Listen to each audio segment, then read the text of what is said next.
Hey guys, welcome back to the Readers. I hope you are having an amazing day. Let's get right into the stories. The first one is an entitled people story. After working double shifts at the factory for 3 years and saving every penny I could, I finally achieved my dream of home ownership. The house wasn't anything fancy, but it was mine. A modest 3-bedroom ranch in a quiet suburban neighborhood that had been around since the 1980s. What really sold me on the place wasn't just the updated kitchen or the finished basement, but the unique lot shape that came with it. The property had your standard driveway leading to the garage, but right next to it was this perfect 15-foot wide gravel patch that extended along the side of the house. The previous owner had used it for parking his boat, and I could already picture myself using it for my truck when I had company over, or maybe someday for an RV. The real estate agent made sure to point out that this extra space was clearly marked on the property survey as part of my lot. I had all the paperwork to prove it. My next-door neighbors seemed friendly enough during those first few weeks. The woman next door would wave when she saw me working in the yard, and her husband gave me a polite nod when he was getting his mail. They'd lived there for over 20 years, according to the previous owner, and they definitely carried themselves like they knew the neighborhood inside and out. I figured having established neighbors would be a good thing, people who could tell me which trash company was reliable or where the best pizza place was. About 3 weeks after I moved in, I came home from a particularly long shift to find an unfamiliar black SUV parked right in the middle of my gravel patch. At first, I just stared at it through my windshield, confused. Maybe it was someone visiting another house who got turned around. The neighborhood had a few similar-looking driveways, so honest mistakes could happen. I decided to give it a day and see if it moved on its own.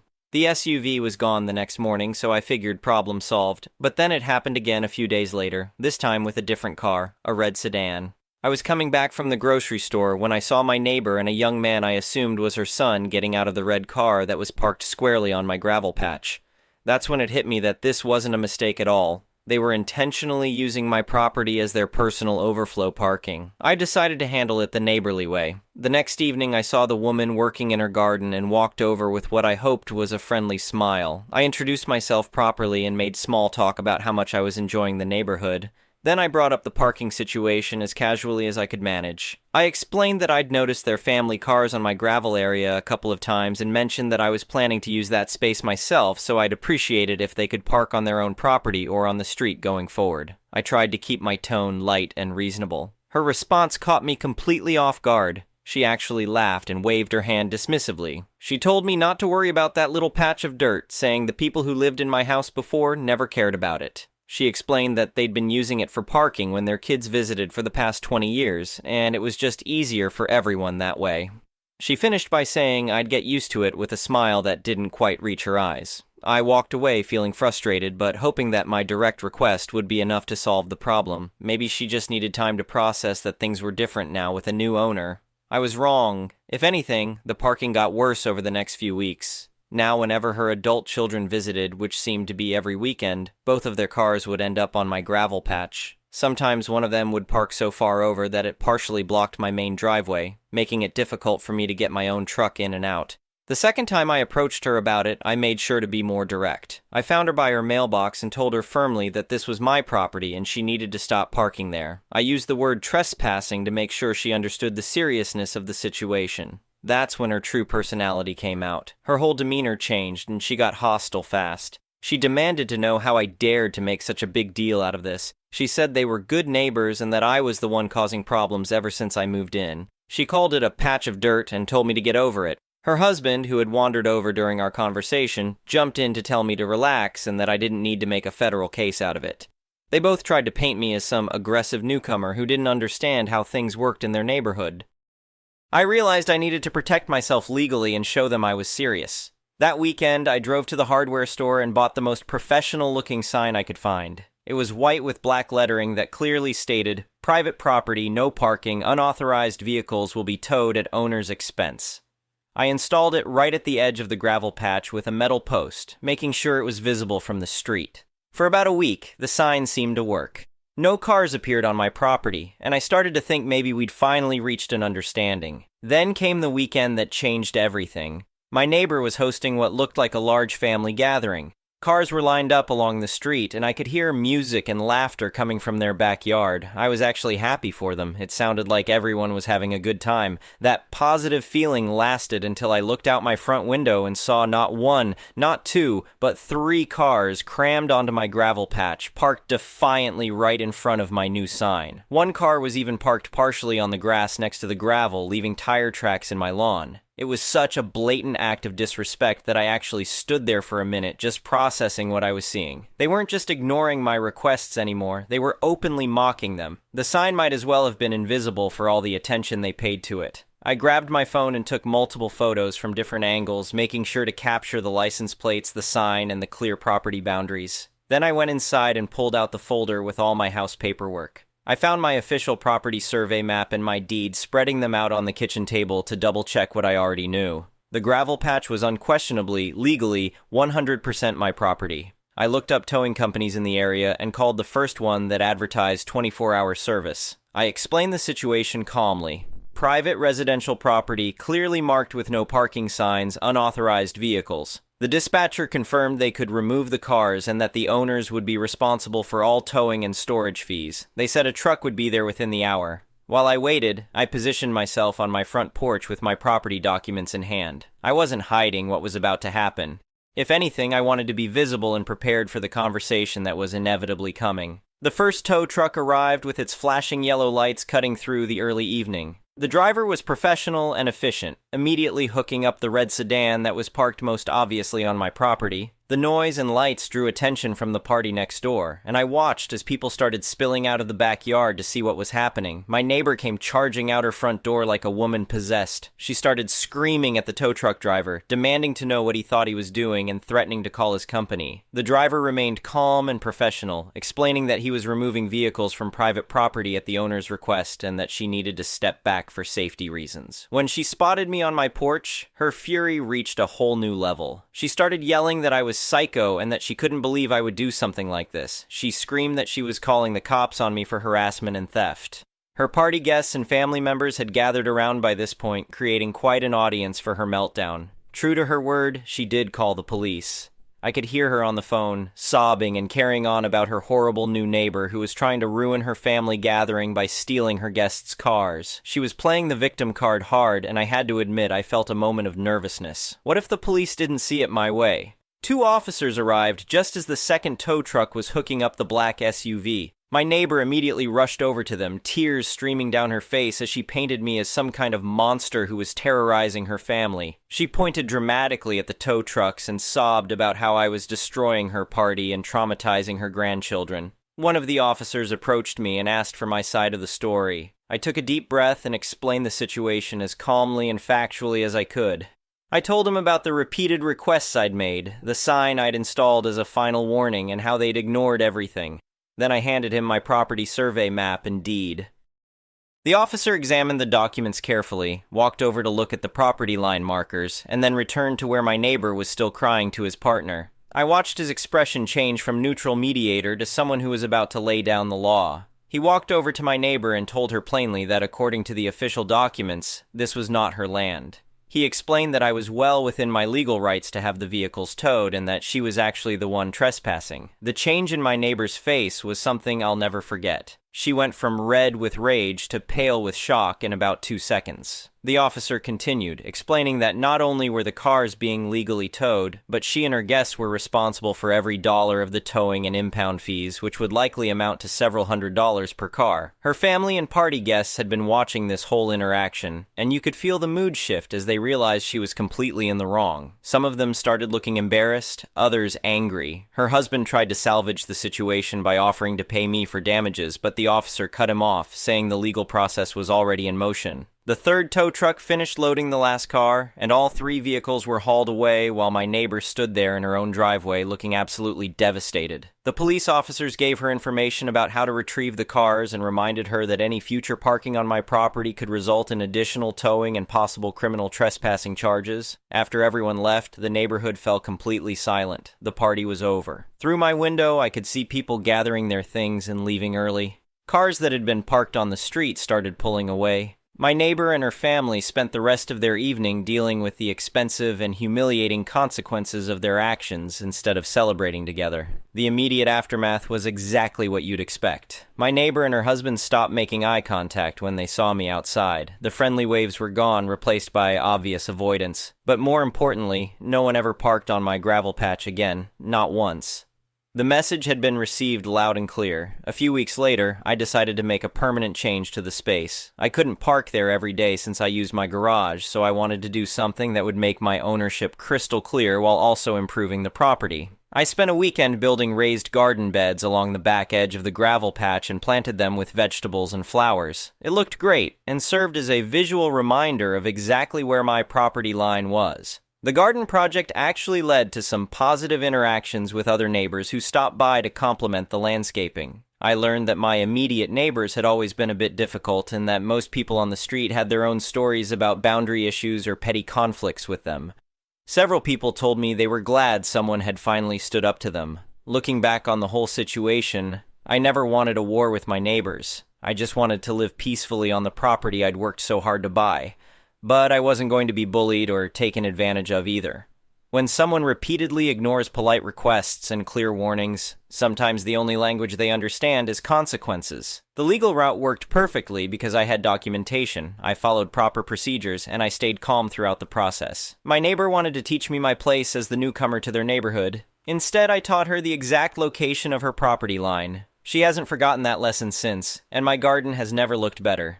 These days, things are peaceful again. I wave to the neighbors I've gotten to know, tend my garden, and enjoy my house without any parking drama. The gravel patch serves its intended purpose when I need extra space, and the garden beds have become a source of pride. Sometimes standing up for yourself is uncomfortable in the moment, but it's worth it for the long-term peace of mind. I've learned that being a good neighbor doesn't mean being a pushover. It means respecting boundaries, both literal and figurative. When someone shows you they won't respect reasonable requests, it's time to let the legal system and natural consequences do the talking. My property deed was worth more than any argument I could have made, and my neighbor learned that the hard way. Update: 6 months later, I thought the towing incident was the end of our parking wars, but life had a few more surprises in store. I'm writing this update because some pretty significant things have happened since my original post, and I figured you'd all want to hear how this story really ended. First off, my garden project became way more successful than I ever imagined. What started as a simple way to mark my territory turned into a legitimate hobby. The raised beds I built produced an amazing crop of tomatoes, peppers, and herbs that summer. I ended up with so much produce that I started sharing it with the friendly neighbors, which really helped me build better relationships on the street. But the real developments came about 3 months after the towing incident. I was working in my garden one Saturday morning when I noticed a for sale sign go up in my problematic neighbor's front yard. At first, I felt a little bad. Had our conflict really driven them to sell their house? But then I talked to Mrs. Johnson, who lives across the street, and she filled me in on what had really been happening. Turns out, my neighbors had been having serious financial problems for over a year. The husband had lost his job at the plant about 18 months ago and had been struggling to find steady work. They'd been behind on their mortgage payments and had actually received foreclosure notices. The wife had been picking up extra shifts at the hospital where she worked as a nurse, but it wasn't enough to cover their bills. Mrs. Johnson explained that they'd been planning to sell for months but kept putting it off, hoping things would turn around. The towing incident and the several $100s they had to pay in fees to get their cars back was apparently the final straw that forced them to face reality.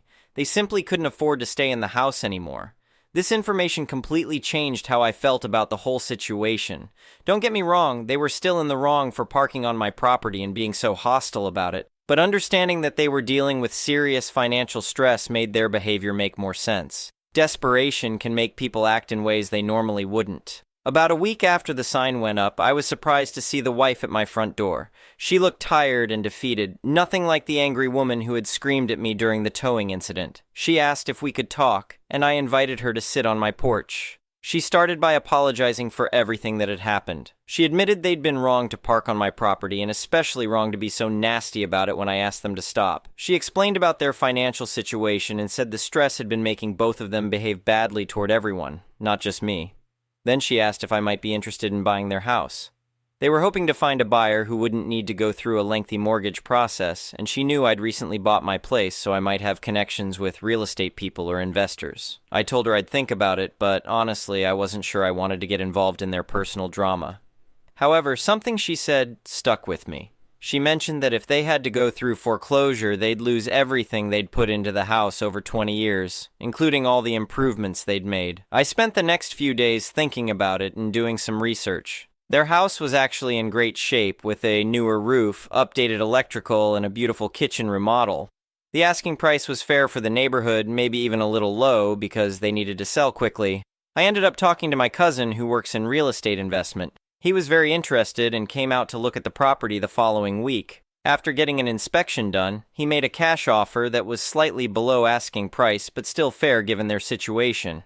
My neighbors accepted immediately. The whole process moved incredibly fast. They were able to close within 3 weeks and avoid foreclosure. I helped connect them with a moving company that gave them a good rate, and they ended up relocating to a smaller town about 2 hours away where the husband had found steady work. Before they left, both of them stopped by to thank me. The wife brought me a plate of homemade cookies and a card that apologized again for their behavior. She said they realized how lucky they were that I hadn't held grudges and had actually helped them out of a terrible situation.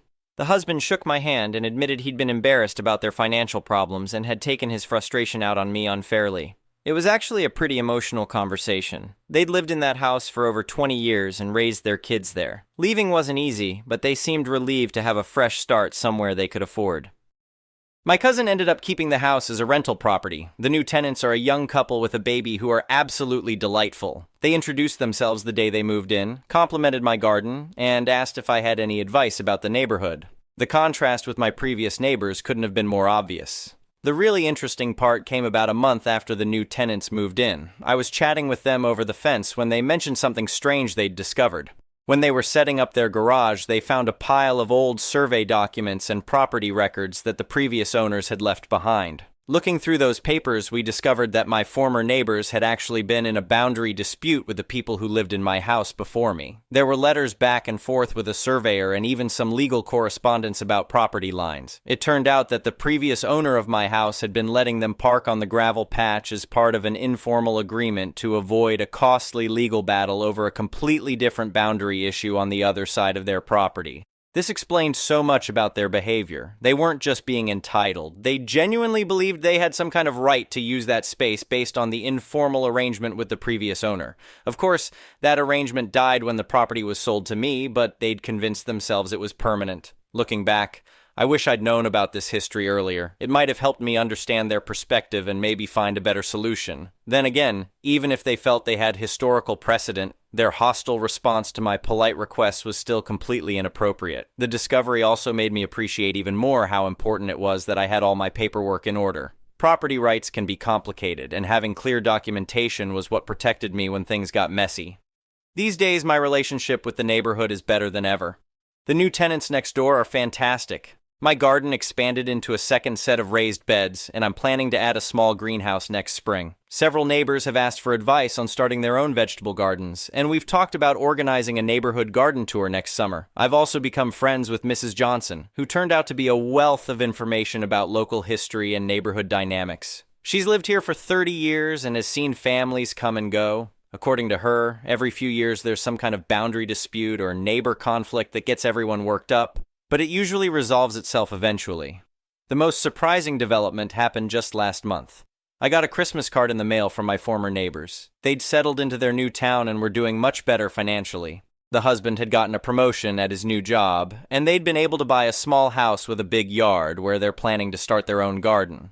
In the card, they thanked me again for helping them sell their house quickly and said they hoped I was enjoying the neighborhood. They even included a photo of their new place, which looked lovely. It was a nice reminder that people can change and that conflicts don't have to define relationships forever. I've been thinking a lot about what I learned from this whole experience. The obvious lesson is about standing up for your property rights and not letting people take advantage of you. But the deeper lesson is about how financial stress, pride, and miscommunication can turn ordinary people into temporary enemies. If I had to do it over again, I think I would have tried to get more background information earlier. Maybe if I'd understood their financial situation and the history with the previous owner, we could have worked out some kind of temporary arrangement while they got back on their feet. Then again, their hostile response to my initial polite requests made dialogue pretty much impossible. The towing incident was still the right call given the circumstances. Sometimes you have to enforce boundaries firmly before people will take you seriously, but I'm glad the story ended with reconciliation rather than permanent bad blood. My property is worth more now than when I bought it, partly because of the improvements I've made, but also because the neighborhood has become more desirable. Having good relationships with your neighbors definitely adds value, both financial and personal. The gravel patch still serves its intended purpose when I need extra parking, but most of the time it's just a nice space that opens up my yard. The garden beds frame it beautifully and have become a real source of pride. Last month, I won second place in the Neighborhood Association's garden contest, which felt like a nice validation of all the work I put in. I keep the no parking sign up, more out of principle than necessity at this point. It's faded a bit from the weather, but it serves as a reminder of how important clear communication and firm boundaries can be. Sometimes new people ask me about the sign and I tell them the whole story. Most people are amazed at how it all worked out in the end. It's become one of those neighborhood legends that gets passed around at block parties and community events. Looking forward, I'm just grateful to have found my place in this community. Homeownership has been everything I hoped it would be, and more. I've got good neighbors, a beautiful garden, and the satisfaction of knowing I can handle whatever challenges come my way. The experience taught me that being a good neighbor means respecting boundaries and standing up for yourself when necessary, but also being open to understanding other people's perspectives and helping when you can. It's a balance, but it's worth finding. And yes, my garden really has never looked better. The next one is a pro-revenge story. My former boss is the worst human being I've ever met. He did all sorts of things to mess with anyone he didn't like. So a while ago I was at a family event in a local park, walking with a young boy from our family who is developmentally disabled with Down syndrome, Ben. Ben does fairly well all things considered, but he's always been sensitive to anyone making fun of the way he looks or his condition. We were just having a good time on our little stroll, Ben and I both enjoying the day. Along comes my boss walking toward us. I'll call him Rob. I cringe at seeing him, but smile and say hello to play nice. Rob, there's something you don't see every day. A pair of ugly retards walking together. Ben bursts into tears as Rob laughs and walks off. I deal with Ben and ignore Rob. I'm super pissed and trying to calm Ben down because for a few minutes he was totally distraught. Finally, I get Ben to focus on how he has me and a lot of other awesome friends and family and that Rob is a stranger and what he thinks doesn't matter. We walked some more, and I saw that Rob was at the park with his wife and teen daughter having a cookout, and he had apparently been on his way back to his family from a trip to the toilet when he saw us. Back to being super pissed. I went back to our gathering and talked to an adult cousin of mine, Jake, telling him what happened. Jake wanted to get revenge on Rob, but I reminded him that this was my boss. I didn't want Rob to be able to know the revenge had anything to do with me because then he'd make my work life even worse than he already had.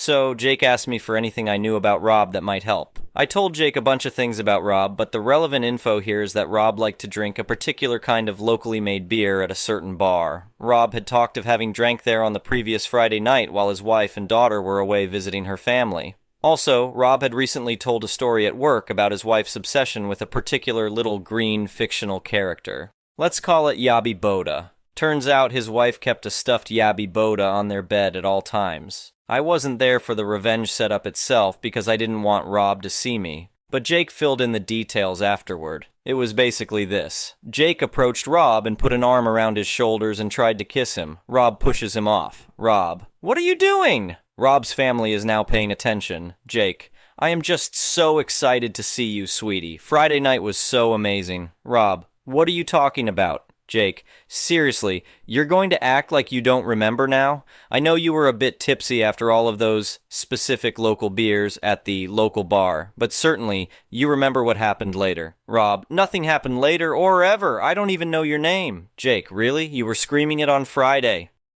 Rob, turning red. You lying son of a... Rob's wife, interrupting. Listen, I don't know who you are, but this is my husband. I'm sure you have him mistaken for someone else. Please just leave us alone. Jake. Oh no, I'm not mistaken. We had the best sex ever on Friday night, and now he's acting like he doesn't even know me. Rob's wife. I told you this is my husband. You're mistaken. Jake. Oh, maybe I am. I guess it was someone else who took me back to his place on Rob Street and had great sex with me on the bed right next to Yabi Boda. Sorry. Jake turns and walks away. Rob's wife. Oh my god, Rob, WTF is wrong with you? You're gay now? Really? Already, long story made a bit shorter, Rob's wife wasn't real happy with him anyway, and this was apparently the tipping point that made her file for divorce soon thereafter. Rob frequently complained at work in the following months about how he didn't care about his wife but really missed his daughter and how much it sucked to live in his new place compared to his old home. Every time he complained about his lack of a home life at work, I knew he did it to himself when he was mean to a developmentally disabled kid. The best part is, he never figured out I was involved at all. The next one is an entitled people story. So, yesterday's story of Karen and her tour prices from some random blog was quite well received, so I shall endeavor to tell you the tale of another encounter I have had with one of the very same species at another occasion. This story takes place sometime around 2016 plus, a year or two, it's not really important. I was working for a hotel in northern Sweden as a guide. I did all sorts of different tours, including snowmobiling, and for this particular adventure I did a snowmobile tour in the evening with the aim of finding a good spot to see the northern lights, also known as the aurora. This was sometime in the middle of the season, and I had been out with a group of people on the snowmobiles the previous night, and we had great weather with lots of clear sky and amazing views, and we did see a bit of aurora as well. Nothing spectacular, but what I would describe as slightly above average aurora. It was clearly visible to the naked eye, and you could tell it was slowly shifting across the sky, and of course it showed up great in pictures like it usually does. During the tour, all seemed well. I had half a dozen or so guests with me, and nothing or particular note happened. Nobody crashed the snowmobiles, got stuck in deep snow. Nobody was particularly cold or anything like it. Little did I know of the adventure that was awaiting the next day. The next day, I was in the hotel reception talking to the owner and manager of said hotel, who also happens to do a lot of reception work and was thus the receptionist of the day. I had already told him the tour had gone well, and we had seen some decent auroras and showed a couple of pictures. I don't remember what we were talking about when Karen walks into the reception. She didn't have the haircut, but she did certainly have the attitude. She starts of nice and calm with telling the owner she wants to talk about the tour last night. Here follows a rough synopsis of what was said. K. The aurora, it wasn't as green as I expected it to be. M. Okay, well, it can sometimes be hard to see the color with the naked eye. K. But wasn't that green? Pointing at a picture on the wall. M. Okay, well, as I said, it can sometimes be hard to see the color. K. So, what are we going to do about this? M. Now looking visibly confused. Do about what? K. The tour, it was very disappointing. M. But you did get to see the aurora and you got to drive the snowmobiles and the weather was nice. K. But it wasn't that green. I want to have a refund. M. No, you got the tour you paid for. You will not get a refund. Well, let's just say that this didn't sit too well with Karen. At this point, I also decide to enter the conversation since I am a bit better with explaining these things to people. Anyway, I explained the physics of the aurora and that it is in fact always exactly the same green. Well, that fell on deaf ears. Next thing, I explained that our perception of the aurora varies from person to person depending on how sensitive your eyes are to certain wavelengths of light, and that two people can have a very different experience seeing the same thing. Well, now I was apparently insinuating that she was blind or something. I also explained that the white balance and other settings in the camera, as well as the printing process, can make pictures look quite different, pointing at several other pictures around the reception with various different shades of green.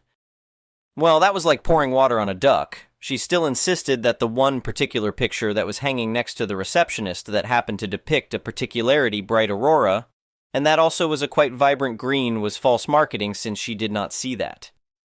Then it happens she loses it and starts shouting she wants to talk to the manager because we are both useless. Well, the managed promptly tells her that he is in fact the manager, and he is still not going to give her a refund. But Karen will not go down so easily. She next demands to talk to the owner. Surely the owner will see things her way and punish us and give her the refund and general respect she rightfully deserves. Well, I did mention before, the manager is also the owner of the hotel. Let's just say Karen was not pleased to hear that little piece of news. At this point, she is desperate and just keeps angrily telling both of us that she is disappointed in the tour, she wants a refund, we have very poor service, and like a broken record, she keeps saying the same thing again and again for a solid 30 minutes before the manager tells her to leave or he will throw her out. I am pretty sure she threatened to report us to the police for false marketing a few times as well. The owner ends with just telling her, good luck with your lawsuit, after she promises to sue us while stomping out. As we were standing there flabbergasted by the sheer guts of this lady, a couple that was sitting in the back of the reception comes out from behind the corner and asks if we get many crazy people like her. Turns out they were also one of the people on my tour the night before. We all had a good laugh at Karen's expense.